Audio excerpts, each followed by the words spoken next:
Hey, you awesome folks! Thanks for taking this journey of discovery with your guide, Keith Haney.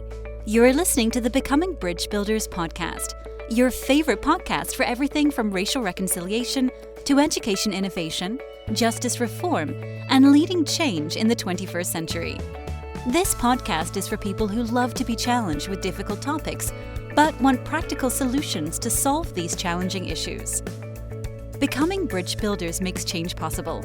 Each week on the podcast, Keith invites innovative thought leaders to share how they are building bridges in their area of expertise. You will hear breakthrough ideas and concepts that are changing the world. He's featuring guests who are best-selling authors, leaders at Microsoft, entrepreneurs, leading educators, professors, lawyers, and so many more. Listen in to learn how you can be the bridge to the change you are seeking. My guest today, Victoria Rader, is the founder of Why You Shine, a global recognized transformational speaker, featured in Forbes and seen on CNN, Fox, ABC, and NBC. A pioneer in quantum personal development, Victoria created innovative tools like MyGiftOffer.com, ME Journals, Empower ME, and Master ME apps. A multiple-time bestseller, award-winning author, and Broadway producer, she's also featured in the upcoming Zero Limits movie. Her work frees individuals toward fulfillment and prosperity. Her teachings have reached the moon through the Lunar Legacy Project. Victoria's mission is to help others to quantum leap their life by remembering and shining their light through love. Life-originated vibrant emotions. A vivid reader, traveler, and tennis player, and a dog lover, Victoria's greatest joy in life is her family. Above all, Victoria is clear that all that has been accomplished by her has simply been accomplished through her via God's infinite divine grace. We welcome Victoria to the podcast. Well, Victoria, welcome to the podcast. How are you doing today? I'm doing wonderful. How are you? I'm great. I'm looking forward to having this conversation with you. Me too. Me too. I love to ask my guests this question. What's the best piece of advice you ever received? You know, I've received so many powerful directives from so many people in my life that I have to ponder on that. And I think the one that comes in is the one I got from my grandma. I grew up in the former Soviet Union in Ukraine. Every summer, I went to the village to be with my grandparents as my parents were working. And by modern day standard, we were very poor. You know, there was no indoor plumbing, so we had a well, and there was an outdoor house to go to the bathroom in the middle of the night for a good 4 minutes, especially in the cold of the, Ukrainian winter was a lot of fun. But my grandma always used to say, we're not rich enough to buy cheap things. And it stayed with me my whole life. She gave me a comprehension and understanding of value that, I saw her how she valued human life. I saw how she valued her capacity to earn and support a family. But I also saw how she valued every single, at that point, ruble, or translating to our language, dollar. And she's taught me how to never waste money thinking it's just $3. And so that was probably the biggest advice I received in terms of a practical guidance. I love that. And that's so critical because we do tend to not make the best use of God's resources and take for granted so much that we have, especially in America. We easily take things for granted in America because we are blessed with so much abundance but it cracks me up because so many people have a scarcity mindset, even though we are blessed with so much abundance. I love the word that you just used. I knew this would be an aligned conversation because the Spirit, I think, was present even before we met. And I just have chills as I say that. But the word for granted and taking things for granted, I think, is one of the greatest poisons that we have. Because think of it this way. We're granted the most immense gift. You see my guru, my master. I call him my quantum master because I understand the laws of quantum mechanics, and people are like, how can you be both a Christian, a practicing Christian, and understand energy? I'm like, because he's my quantum master. Who else has created the atom? Who else has mastered the elements? I just happen to understand a little bit more than, maybe somebody who's interested in it. But we are granted free access. We're granted free access to infinite divine grace. The price has been paid. Every day we make a choice. Do I take that gift for granted and waste it and keep proving and earning and fighting and biting and struggling? Or do I receive? And so we take without receiving. We became a society of takers. We take and take and take, and it's never enough, and it's never enough, and it's never enough, versus receive. And because we have been given much, we have been given it all. Expand from what we have. So yeah, it's amazing, amazing connection.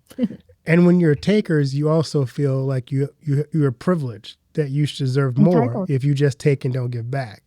You So you entitled. can never have enough if you're just a taker. Yeah, only two mindsets. I tell people, I've had this very successful young man, and it was an earnest question, so it was not a flippant answer. It was a deep answer. He turned to me and he said, "How do I know when it's enough?" He's built a $26 million company in 22 years. He works very, very, very hard. He's 22 years old with a $26 million company.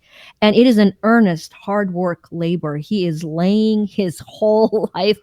And he said, how do I know when it's enough? And I said, there are only two ways. Either it's enough now or it's never enough. There's no third way. There is no third way. And if it is enough with what you have, and you commit to becoming a steward, if you are guided to grow through stewardship, it doesn't matter how big the business grows or how deep the relationship goes. What matters is that it's enough.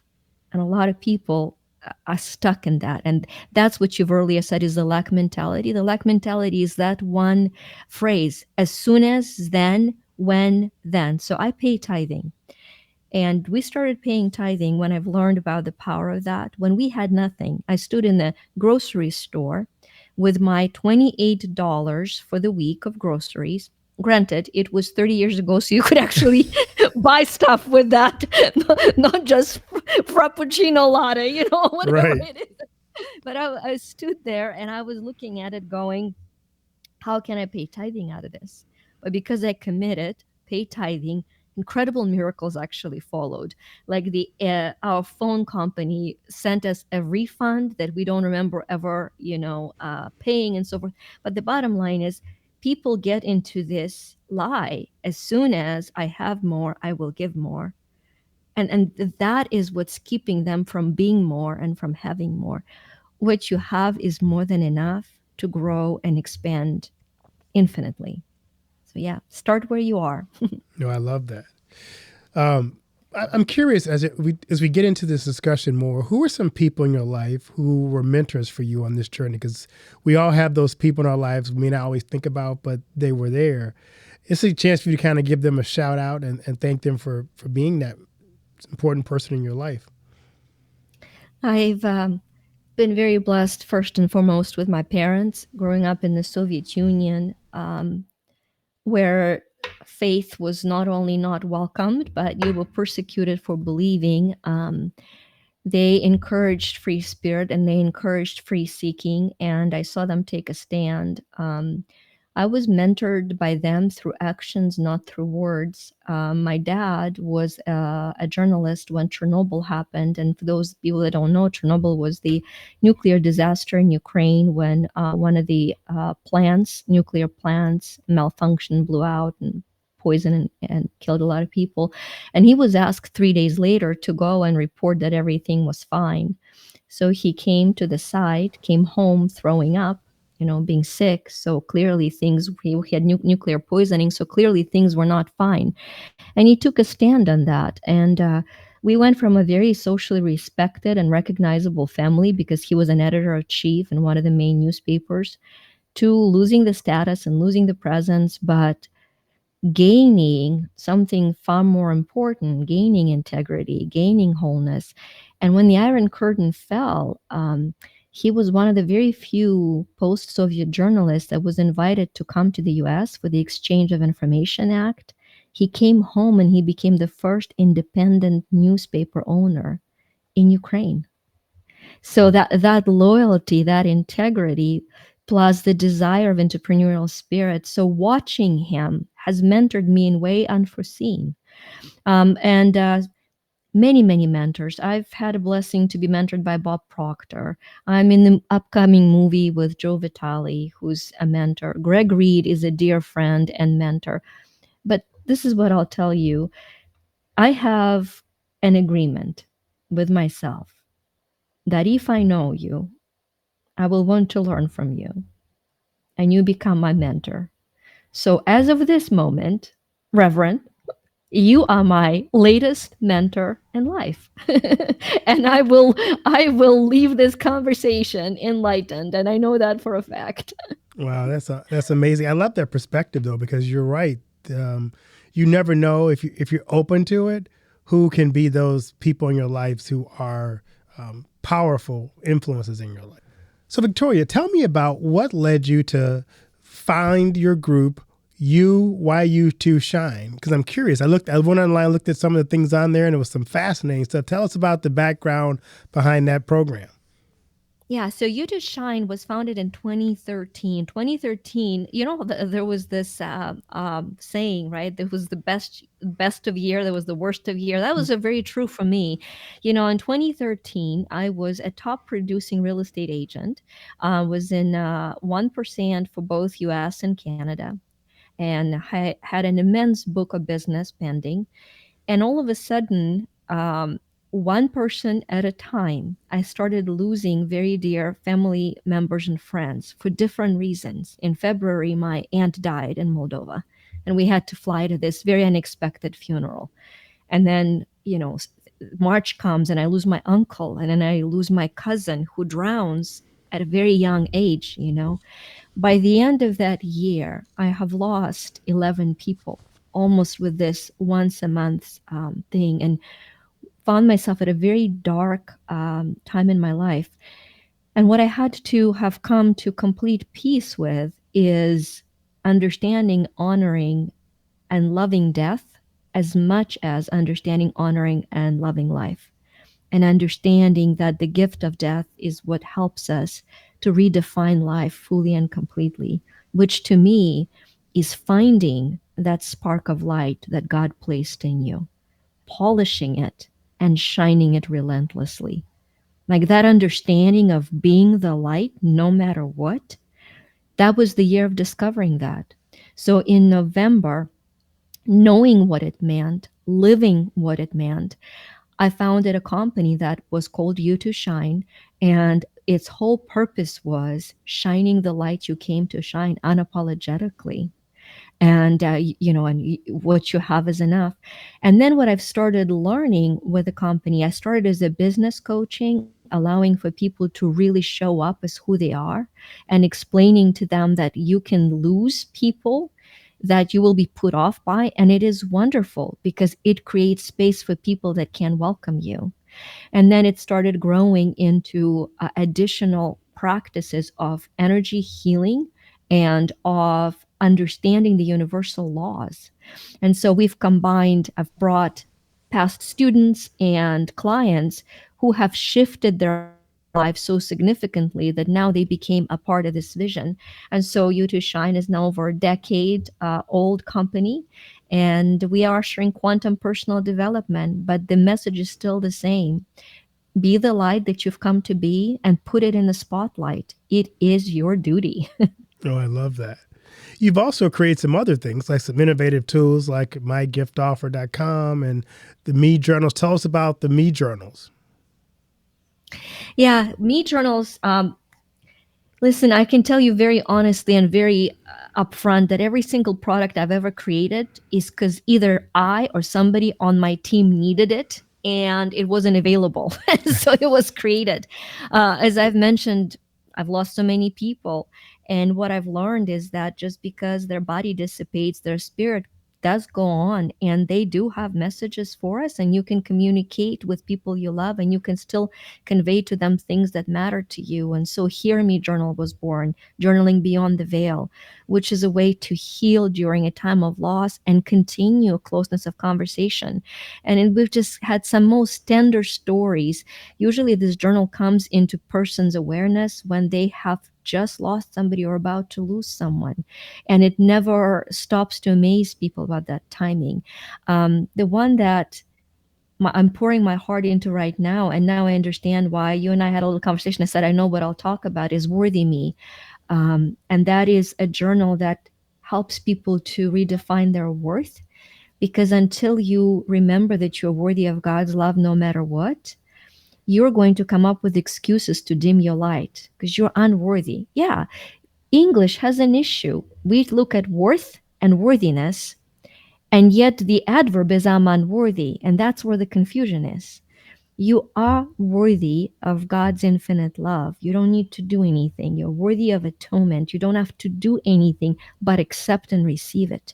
But it doesn't mean that you automatically qualify for all the incredible blessings. You can be unworthy of certain blessings, which does not make you unworthy of the infinite love of God, which nothing limits. And that's the confusion that I see in people. And so, because we every day do things we're not proud of, we then say, oh, forget it, I'm unworthy. And I think it harms our Creator to hear that. When we were deemed worthy of the ultimate sacrifice. And so those are the journals that we've created, and I absolutely love the work and the help that they provide. One that is very fascinating for me, I had a dream. It was a sacred dream. I will not be going into the depths of the dream. And that dream has changed someone's life so permanently. And I was praying over it, and I said, how come? What am I supposed to do with this after this? And so Dream Me Journal was born. And Dream Me Journal is there for somebody to learn how to allow God to speak to them through dreams, because that is the method he's used with all of his chosen servants. We don't dream because we haven't processed our trauma, so we relive the nightmares. We as humanity think prophetic dreams are unique. They're just one of the many ways for God to communicate with us. But our unprocessed trauma turns dreaming time into healing nightmares. So that journal takes you through 90 days of learning how to live a God given dream in your life, how to surrender your ambition to God sized dream through you. I love that. I'm on day 67 of third round. I love that. I want to go back to something you said as you started before we talked about the dream journal, the unworthy part. I always tell people, especially believers, that the lie that Satan tells you is that you're unworthy. And he keeps putting it in your ear over and over again. You're unworthy of God's love. You're unworthy of forgiveness. You're unworthy of Christ's sacrifice, because he needs you to believe that so you walk away from the amazing gift that God has given you. And so I love that you said that about worth. Our worth is not found in who we are, because we were created by God. We were an amazing gift of God. But Satan keeps telling you, yeah, you keep messing up. If you keep messing up, why would God love you? So I love that you remind people of their worth. Yeah. And that journal has very active practices because we are conscious and subconscious being. And gratefully, 98% of our reality is run by subconscious. Because if we had to remember to take every breath and to beat our heart consciously, I don't think we would do that well. And so I'm very grateful for a very functional subconscious mind. But it is in that subconscious mind that most of our limitations are stagnant, and so most of our journals tell you to go to, you've mentioned mygiftoffer.com, because what it does there is starts taking away for absolutely free layer upon layer of limitation of your subconscious mind. I love that. I looked at your places you've been. You've been on CNN, on Fox, on ABC. How has that kind of media exposure impacted your work and your mission? Well, I am an extreme introvert. And so for me, hiding home with great ideas is a form of heaven. And so I know there are people that are born to seek limelight, and I mean, I'm not one of those people. And so for me, I consider it as a sacred duty because I really believe in our products, both free ones and super affordable ones and expensive ones. And so it is that belief of helping people find who they are that placed me on those platform, because you've got to, it's like fishing, you can't fish in a toilet bowl. There's just no fish there. And so you got to go where the fish is, you got to go where the people are. And so this is what I am uncomfortably but confidently and consistently have committed to, and it's been beautiful. The it's beautiful to reach people's lives that you've never known were out there. I love that. I also want to circle back to something you said about grief. When you had so much death in your life in such a short period of time, you learned some things about grief. What did that period of your life teach you about grief that maybe we sometimes miss or forget? Oh, such a powerful question, actually. Well, two things.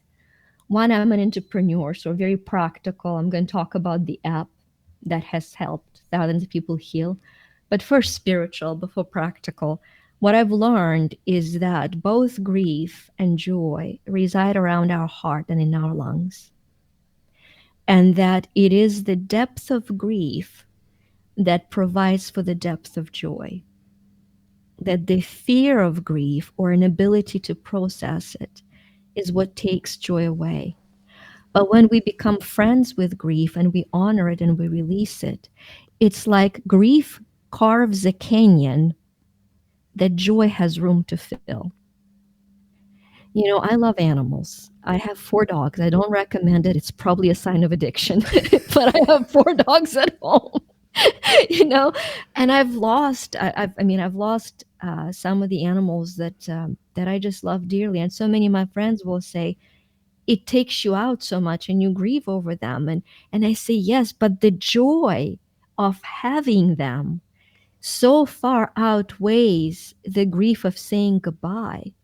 And I see so many people, for the fear of grief, not allowing themselves to experience the joy. Grief is the frame of the painting of joy God has for us. And so understanding that, we have worked with so many clients. We've identified 99 hidden aspects of grief. Doesn't mean that there are not more, but we've identified 99. And so for one of our apps, Empower-Me app, we have an intuitive way. I'm going to do it for with your permission for your audience, because I believe in spirit guiding every experience. Sure. So I'm going to go to my grief. It's intuitively built. I'm going to click on it. And what it does, it's going to tune into one aspect that somebody is seeking to process. Wow, this is so powerful. The aspect that popped up is not knowing whom to trust. See, you would never think that that's a block of grief, but it is, because you're grieving loss of reliability. So the first step is to validate, I don't know who to trust and who to turn to. And then we're going to rewire the subconscious by visualization. With your eyes closed, imagine yourself at the edge of a beautiful canyon. Think of it, I just talked of a canyon. Wow. Imagine lifting your foot as if over the open canyon, to only see a stone appear right under your foot as you step forward. Imagine a stone bridge appear one step at a time as you cross the canyon between the two cliffs. Then see yourself on the other side, surrounded by radiant light. Oh my gosh, and we aren't becoming bridge builders, are we not? Right. Do you feel it? Do you? I mean, I do. And then affirm with your hand on your heart, I know how to trust for divine help to appear as I move forward. I'm trusting, I'm hopeful, and me. You see, God never asked us to trust people. He only asked us to trust Him to guide us who, when, and how, and to what degree to trust. And what a relief it is. So that's the power of my grief subset of Empower-Me app. Long answer, but it felt like giving it. No, it was perfect for our discussion. I love that. That is because what grief sometimes does to people. I know a lot of people who've gone through grief is, like you said, Why buy another? If you talk about animals, for example, why have another pet when you know they're going to die? So we do that with people too. Why fall in love if that person's going to leave me? Why take that chance, that risk on this new job if I may get my heart broken? So we end up not living life to our fullest. And you talk about, optimizing your potential. If we don't take that step and hope and believe there's a rock there that God put in front of us, we just don't take the step. And so we end up being locked in or trapped in a situation where we never really truly reach our potential. That's very true. And, I think it's what you've said is that I think for a lot of people, it is the stepping into that abyss before that stone appears under your foot. And it's just it goes back to the beginning conversation. As soon as then, when then, if I've ever heard a limitation, that is it. It's that simple. When you hear your brain go into once then, as soon as then, just now. first first foot over the abyss now, and God does put a stone every time. It reminds me of that passage in Hebrews where it talks about faith is the substance of things hoped for.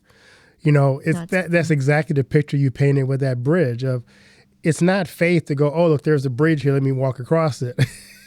It's faith to know I don't see a bridge, but I'm still going to walk across. Yeah, yeah, yeah. It's amazing. It's amazing. It's very aligned. And then another aspect that comes in for grief is that you can't force it. You can't force the healing, but you can face the joy, and the joy is there through grief. Because when the deaths were happening, when my cousin died, we were very close. We were growing up as brother and sister because my brother is 12 years younger than me, and my cousin was only 2 years younger than me. And so I grew up with my cousin as a brother. And I remember first, I was in complete shock that he drowned. And then I sat, I prayed, I meditated. And the one thing I can never deny was the infinite peace of his crossing, because I was granted a moment of his spirit leaving his body. And there was so much joy in homecoming. And so it didn't mean that I didn't grieve for me. I was left behind. I can't do things with him. But the joy surpassed the grief. And so I think that is something to remember, that it's not first grief, then joy. It's joy is consistent. Grief is temporary. Grief comes and goes, but joy is consistent. Yeah, I love that. So tell us about the upcoming movie you're going to be in, Zero Limits, and what can viewers expect from seeing you in it? Do you know what this is so cool? Why? Because you know how people do. I I them people who teach people to have done vision boards and goal setting, right? But Right. there's like steps to this. You first goal set, and then you do vision boards, and then you pray, you manifest, and then you realize, wait a minute, what if I just ask every day, God, what is your will for me? And I'm not moving out of this chair until I know, and I'm going to implement it no matter what, no matter how silly the directive is. And so the Zero Limits is a series of events that led to that unfolding, and it's Joe Vitale's movie. He focuses on Ho'oponopono as one of the techniques of clearing, to live a beautiful life. But what made into that movie was an incredible journey of my nephew being born. My sister-in-law, and my brother found out that my nephew in utero was diagnosed with 5 heart conditions. So much so that at the time of his birth, there's a whole medical staff and a helicopter nurse in the room. And let me tell you, you don't want a helicopter nurse in your room. They're not there to fly the parents for entertainment. They're there, to collect the organs, heaven forbid, for transplant. I mean, it's just the beautiful thing for my sister-in-law also is that I don't think she was quite aware, because she was in pain. She was birthing. Um, and so what was happening, he was scheduled for his first surgery for severe coarctation of the artery, which prevents the blood flow to his body in the first 48 hours. And so he was on medication to keep the artery open. And then they were going to go in and do this first minor surgery. And the doctor said, in some cases it autocorrects. And so there was a lot of prayer and fasting, and I was implementing incredible techniques I have learned throughout that year. You see, every year I set a goal, and that year was helping hands, healing hands, helping hearts. That was the beginning of the year. He was born in December, and it was through helping hands, literally through quantum touch, that his heart was healed, in addition to other modalities, in addition to all the prayer and all the fasting. And so within first 48 hours, we avoided the surgery. And then as the healing continued, he also had two valves that were not closing. One was 4 millimeters, one was 8, and he was scheduled for additional surgeries.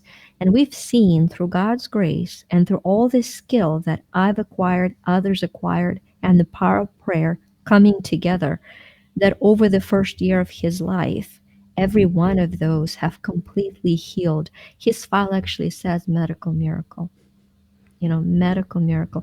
And I do one thing that I do want to say, because I have worked literally with hundreds of people where I had a privilege to witness miraculous healing, but also to know when a healing was crossing over. You cannot, we say you extend person's life. I personally don't believe that. I believe if it is God's will for life to be extended, he will bring people with skills to activate his will. But if his will for the child to for the his child for a person to go back home, no amount of those skills will redirect that. But what it will create is a sacred passage. And so the first step of faith is to dedicate the outcome with the same peace, and then to implement every skill you have. So I love that, and it's a reminder. I remember when I was a young pastor, and I would pray for somebody who was in the hospital or dealing with some kind of illness, if it's God's will. And I remember one lady said to me, "It's like, why do you pray that? It seems like you don't trust God." I'm like, "No, I do trust God, but it may not be God's will that your individual person gets healed. It may be the healing doesn't come on this side of our existence, but it comes on the other side. So we don't pray false prayers of God's going to do this miraculous thing, because that may not be God's will for that person. God's will may say, you've done enough. It's time to come home, good and faithful servant." yeah, yeah. And so people ask, well, if it's God's will one way or the other, why would you do everything you've learned? Why would you do that? And it's like, well, see, this is the trickstery, I believe, that people get trapped in. It's like, it is his will and we are his way. And he will always find those who will surrender their will to his for his way to happen. But because we are his way for that will to happen, we are becoming what he sent us here to become. He doesn't need us. We need the experience. It has changed me permanently, Right, Yeah. exactly. So you got so many different things, so many different apps going on. What's the next step in Victoria's journey? We're working on Empower Me app. It's my favorite project at all times and always, because it is one of the most affordable tools for people to shift out of any form of stagnation and start their healing, thriving, and shining immediately. The app address is empowerme.love. We got the .love. It's not .com. It is .love. I'm very Wow, that's proud of cool. that. It's empowerme.love. and and so the app has been around and we're continually adding to it. So what we're adding to it right now is very innovative, and this is the first time I'm publicly speaking about it, by the way. I'm very excited. What I've learned is that, we've heard that laughter is the best medicine, but now there is actual clinical studies of both laughter yoga, when a person through laughing exercises releases the consistent issue they have and comes up with a solution. And there is the scientific explanation to that. Because what turns out to be, when you're stressed about something, you're stressed about the problem, your brain goes into beta brainwave. And it's very hectic and it cannot receive Spirit can't get through the closed door. Think of it that way. That brainwave of panic lacks peace. And so when we laugh, our brain actually relaxes and goes into theta brainwave, making it accessible to divine insight. And so the app, the newest addition to the app that we're putting in is going to be called My Solution Subset. So a person will be able to input what they're currently working through, and then they will choose one of the three modes of laughter. And it will first feel awkwardly forced laughing, but then it'll become natural, and it will allow their brain to softly slide into the theta brainwave, in which the body relaxes and inspiration becomes more accessible, and thus the solutions come. So I'm very excited about launching it. We're weeks away from it going live inside the app. Wow, that's so cool. And you launched the announcement on my podcast. So here we go. History in the making. The bridge has been built. Boom. The bridge has been built. Boom. I love to ask my guests this question, Victoria. What do you want your legacy to be? It's a fascinating question. My answer to this question actually got one of my chapters that I've written to be flown to the moon. Literally, there is a book that's called Lunar Legacy, and it was the first book to have landed on the moon. That's not my legacy. And what the answer in that book is that when you stop forgetting about leaving a legacy and you live a life of complete surrender, your life dissolves into oneness of who we are as children of God, as one human race. And so then your legacy is seen in every breath that is taken on this planet. And so my legacy would be, she is not remembered, but she's inspired others to inspire others to inspire others. I love that. So where can my guests find you, connect with you on social media? On Instagram, it's Vika_Rader, VICA_RADER. And I always answer all the appropriate questions. So I will address it. Our site is U2Shine, YU2shine.com. And please start your journey at mygiftoffer.com and empowerme.love. Those are the places. Well, thank you so much for such an engaging and joy-filled conversation. Blessings on the work you do and the lives you're impacting with the wonderful gifts that God has given you. Thank you for having me. This was superbly joyful. Thank you. I really appreciate it.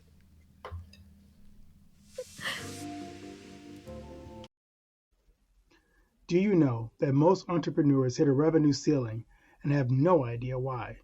They're working harder, spending more money, running more ads, but revenue stays flat. My friend, Dr. Noah St. John, calls this the invisible break. He's giving our listeners a free revenue ceiling audit to help you see what's really holding you back. You'll get a free 30-day membership to NoahBot, giving you access to Dr. Noah's 30 years of experience to help you reach your next level. But hurry, because there's only 50 available this month. So if you're tired of being stuck at the same revenue level and want to finally break through, get your free revenue ceiling audit at drnoahvault.com in the affiliate link that'll be listed in the show notes. Thanks for listening to Becoming Bridge Builder. If you enjoyed this episode and want to help support the podcast, please subscribe and share it with others. Post about it on social media or leave a rating and review. To catch all the latest from me, you can follow me on Instagram at bkeithhaney and on Getter and Twitter at RevHeadpin. Thanks again and tune in next time.